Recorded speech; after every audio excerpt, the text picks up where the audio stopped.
Assalamualaikum warahmatullahi wabarakatuh. Saya Kartika Dunurandani dan teman saya Hendra akan memaparkan mengenai jurnal yang telah kami review yang berjudul Antimon dan Bismut sebagai obat-obatan dalam kelas metolodrugs.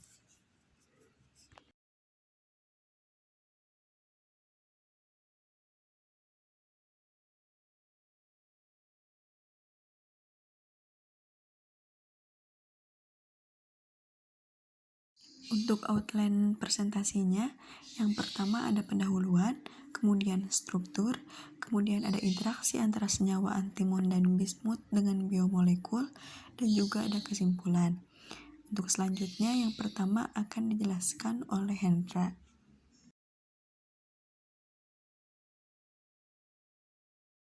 Bismut dan antimon sebagai obat-obatan dalam kelas metolodrugs. Metolodrugs adalah senyawa yang mengandung logam dan biasanya untuk mengatasi penyakit yang disebabkan oleh bakteri. Ada bismut, yaitu pengobatan infeksi Helicobacter pylori dan gangguan pencernaan lainnya, dan antimon sebagai pengobatan infeksi parasit seperti leishmaniasis, tetapi memiliki resistensi obat dan efek samping.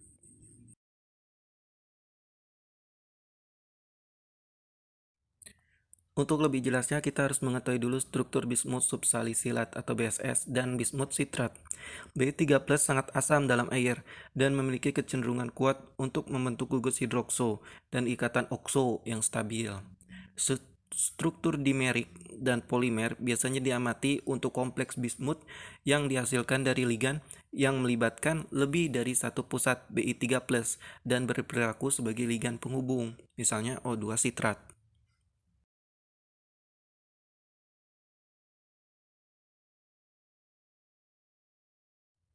Nah, meskipun stabil dalam pelarut organik, kompleks ini perlahan dapat terhidrolisis dalam larutan air untuk membentuk campuran kelompok yang menyebabkan kelarutan BSS yang buruk. Beberapa kelompok subsalisilat bismut telah banyak disintesis oleh kristalografi sinar X, dan banyak informasi yang bisa didapat dari penelitian dengan kristalografi sinar X. CBS dan RBC sangat larut dalam air, dan kelarutannya bergantung pada pH dan kekuatan ionik, berkisar dari sekitar 1 gram per mili dalam air murni hingga 1 mg per mili pada pH asam, dan kekuatan ioniknya tinggi.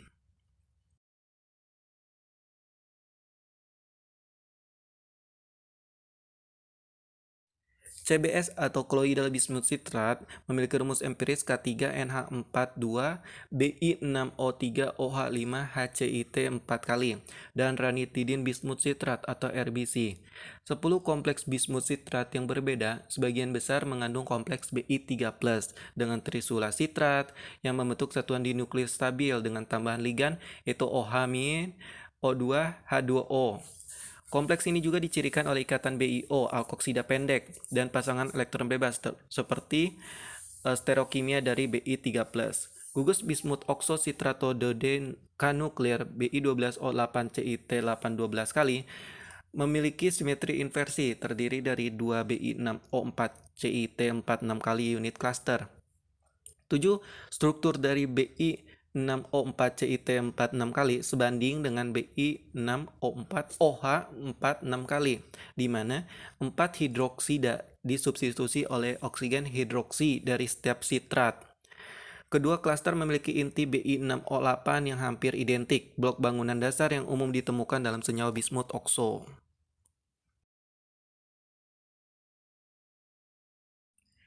Yang kemudian klaster Bi12 membentuk campuran spesies, yaitu Bi12N dengan N-nya bisa 1, 2, dan lain-lain.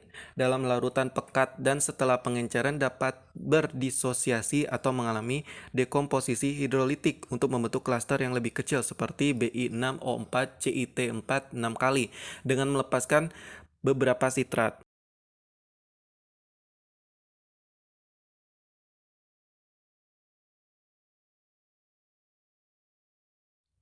Studi struktural bismut sitrat dalam kondisi asam, misalnya pH 3, dilakukan untuk memahami kemungkinan farmakokinetik serta komposisi spesies CBS dan RBC yang mungkin ada di perut. 3 jenis unit bismut sitrat BiCit2Bi memiliki jarak Bi ke Bi mulai dari 5,74 Armstrong hingga 6,08 Armstrong. Dalam dimer ini, setiap Bi3+ dikoordinasikan ke 3 oksigen dari satu sitrat dalam mode trisula, serta gugus karboksilat terminal yang dijembatani ganda dari sitrat lain dalam bentuk kelat beranggota 4. Koordinasi setiap bismut dalam satu dimer diselesaikan oleh oksigen monodentat dari sitrat yang termasuk dimer yang berdekatan. BiO 2,79 Armstrong dan satu molekul air BiO 2,45 Armstrong. Bilangan koordinasi untuk pusat Bi+ di dimer ini masing-masing adalah 7 dan 8.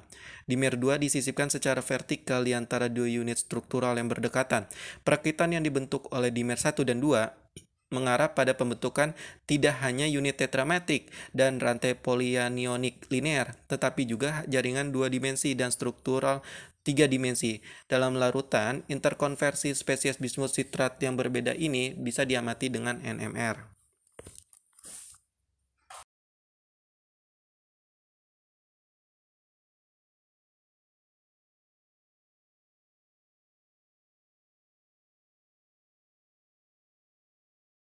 Nilai tukar ligan relatif lambat pada skala waktu NMR pada pH lebih dari 6,2, tetapi menjadi lebih cepat ketika asam pada pH kurang dari 5.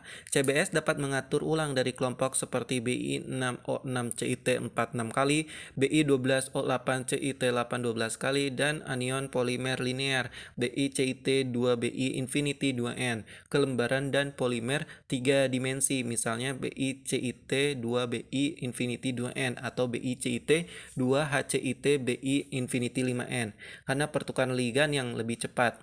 RBC dapat mengadopsi kerangka bismut sitrat berupa BiCit 2Bil2N berdasarkan kemiripannya BiCit itu 1:1 dan kondisi kristalisasi pH 3-4. Anion polimerik yang dibentuk oleh lembaran dan rantai ini dapat menjadi spesies aktif. Potensial dari obat anti-ulcer. Anti-ulcer itu adalah luka atau permukaan kasar yang terbentuk pada dinding perut dan dapat disimpan secara selektif pada kawah yang memborok untuk membentuk lapisan pelindung. Pembelahan karboksilat yang dijembatani ganda antara dimer oleh sitrat atau air akan menyebabkan spesies polyanionik yang dijembatani tunggal dan spesies bismut sitrat dengan berat molekul rendah lainnya yang memungkinkan logam untuk diambil oleh bakteri. Interaksi polimer ini dengan permukaan membran mungkin penting untuk bioaktivitas dan ketersediaan hayati mereka.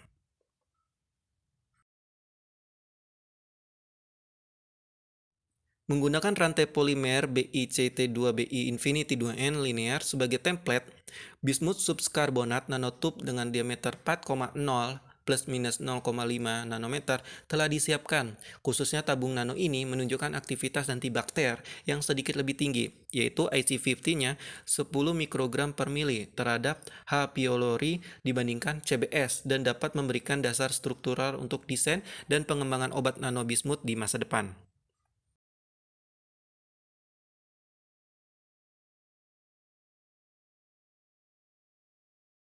Struktur antimoni. Senyawa mengandung Sb5+ seperti sodium stibogluconat atau pentostam dan meglumin antimonat atau glucantin telah digunakan secara klinis untuk melawan berbagai bentuk leishmaniasis. Mereka lebih efektif dan 10 kali lipat lebih sedikit toksik dibanding analisis trivalennya. Sb5+ direduksi atau diaktifkan menjadi Sb3+ secara in vivo. Struktur molekul dari stibogluconat dan meglumin antimonat belum ditentukan dengan jelas. Hal ini umumnya diyakini bahwa yang pertama adalah campuran Sb5+ dan karbohidrat dengan massa molekul yang sekitar dari 746 hingga 4 kilodalton.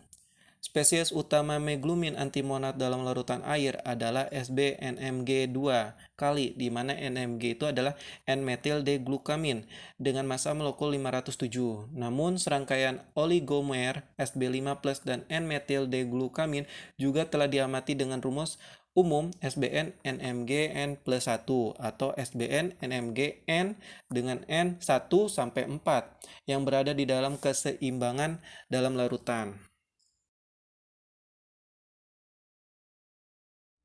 Agen antimon trivalen yang digunakan secara klinis, kalium antimon 3 tartrat, adalah dimer.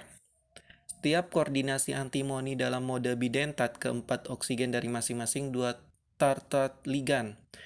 Geometri koordinasi Sb3+ terdistorsi bipiramidal pseudotrigonal dalam larutan monomer dan dimer berada dalam keseimbangan dengan monomer menjadi spesies utama pada nilai pH yang lebih tinggi.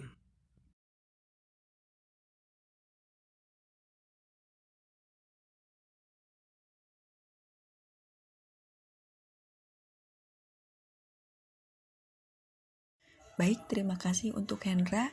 Selanjutnya kita masuk ke pembahasan yang ketiga, yaitu interaksi antara senyawa antimoni dan bismut dengan biomolekul. Di sini ada 6 poin ya. Yang pertama yaitu ada bagaimana bismut mengikat protein, yang kedua yaitu ada bismut dalam menghambat enzim, yang ketiga ada antimon dalam mengikat ke nukleotida, yang keempat yaitu ada reduksi atau aktivasi antimon pentavalen, yang kelima ada interaksi antimon dalam bentuk ion Sb3+ dengan tripanotion dan arsenik, lalu yang keenam ada cara kerja senyawa antimonia.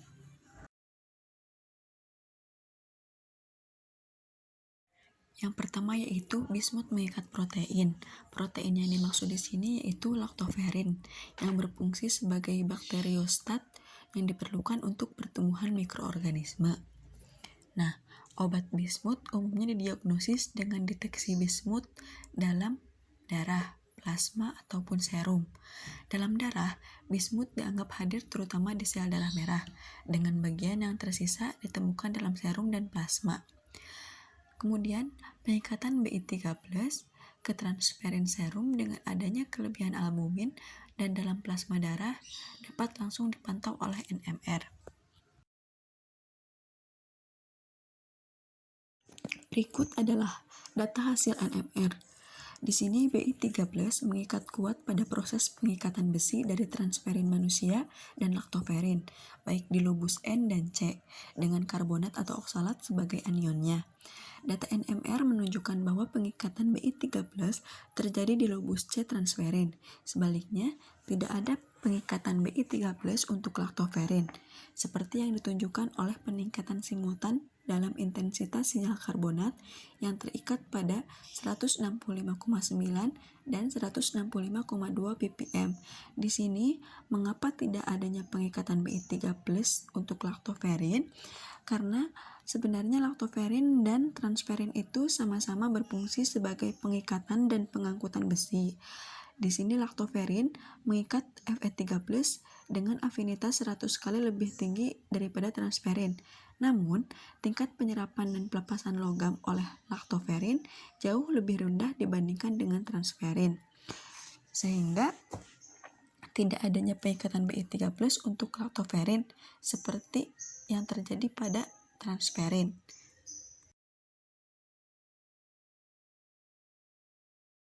Yang kedua yaitu bismut menghambat enzim. Sebelumnya telah dibuktikan bahwa obat bismut menghambat beberapa enzim dari H. pylori, misalnya sitolosik alkohol dehidrogenase, ATPase, dan urease. Nah, Bi3+ bertindak sebagai inhibitor non-kompetitif alkohol dehidrogenase. Bi3+ mengikat pada kelompok enzim tiolat yang dibuktikan dengan peningkatan absorbansi pada 350 nanometer setelah penambahan Bi3+. Interaksi antara Bi3+ dan enzim hanya menunjukkan perilaku bifasik, dan hanya satu dari dua ion Zn2+ yang dapat disubstitusi oleh Bi3+. Karena inhibisi tidak kompetitif, kemungkinan besar ia menggantikan Zn2+ di situs struktural yang dikoordinasikan dengan 4 residu sistein.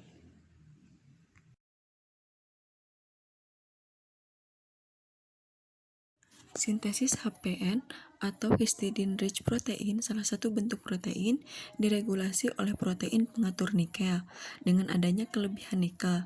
H. pylori yang mengandung HPN 4 kali lipat lebih rentan terhadap Ni2+ dan Bi3+ menunjukkan peran potensial protein dalam mengurangi toksisitas dengan menyerap kelebihan logam intraseluler. HPN sebagai multimer dengan 20 mer menjadi spesies dominan dalam larutan.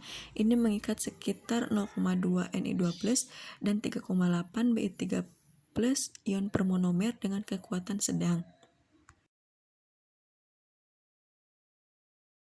Yang ketiga yaitu Sb5+ mengikat ke nukleotida. Baik Sb5+ dan Sb3+ telah terbukti membentuk kompleks dengan bagian ribosa nukleotida dan juga mengalami penurunan yang relatif lambat.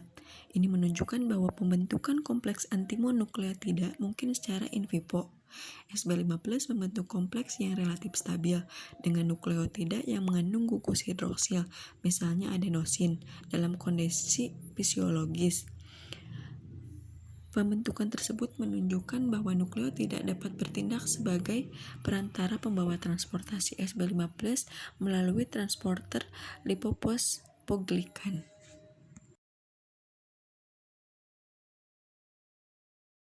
Yang keempat yaitu reduksi atau aktivasi pentapalen antimon.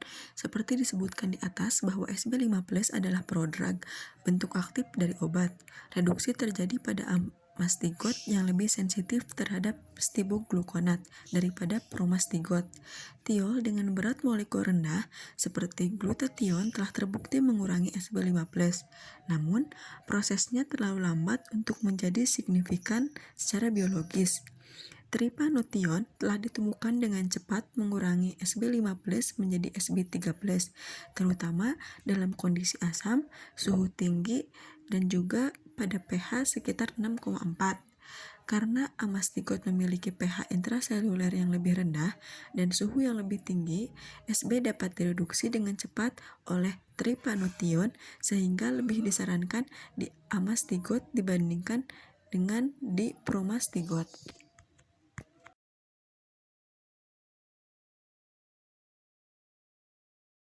Yang kelima yaitu interaksi Sb3+ dengan tripanothione dan arsenik.